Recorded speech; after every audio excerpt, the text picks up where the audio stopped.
Before you start entrepreneurship, there's a few things that are very useful to know because right now entrepreneurship is very popular and it's very cool, it's very trendy. You get to work from the laptop on the beach and everything, but there are a lot of things that are crazy downsides that I did not realize. And every once in a while I wonder, would it be easier to just have a job? But I love this stuff, so it keeps me going.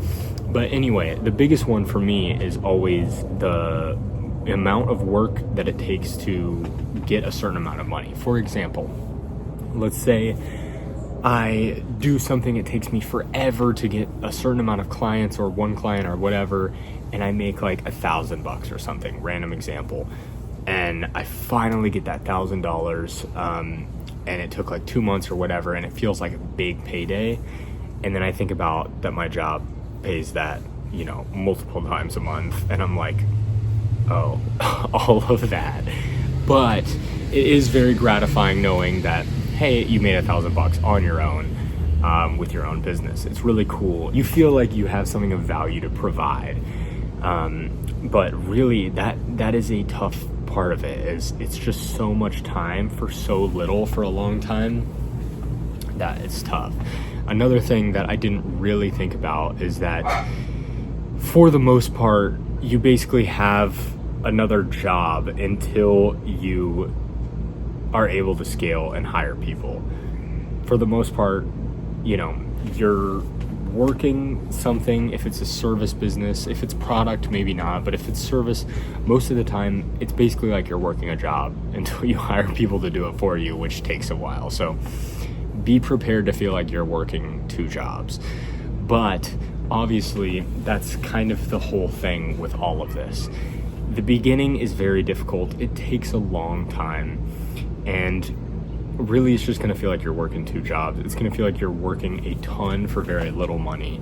And I haven't really been to the other side where it's like I have people hired, I'm making money even though I'm not doing a ton. But I have been able to make a decent amount from just me doing work myself, which is cool, like more than my job, which I think is cool. And that's enough to get me excited, to keep me going. So I can't even imagine how it's going to be when I can actually hire people. But anyway, I just think it's important to note that, because at least 1 year, at least, if not way longer, but I would say at least a year, it takes while you're basically working two jobs. So just be prepared for that before you start. And there's a lot of self-development in the process. You're gonna have to learn to not do busy work and actually do things that really move it forward, because man, when I first started, I was so used to a job and it kind of felt like you're just doing busy work. But I'm like, oh, I gotta actually make sure things are moving. Like, for instance, if let's say I sent 100 DMs pitching my services to businesses, and at the end of those 100, I realize that, let's say I messed up the script and it had the word name in parentheses instead of me typing their name. I forgot to do that, for example. At a job, you could be like, oh, I just messed up, but that's it for the day. I still did my 100. But as the business owner, you're like, well, none of that work counted. So, it's the quality of the work matters a lot more, and that's a difficult switch to make. But anyway, there's a lot more, but those are kind of the basics that I wanted to talk about.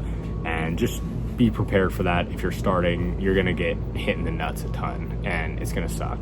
But it's fun. I wouldn't trade it for anything. Even if I sold my business, I would just go make another one. So anyway, my 2 cents.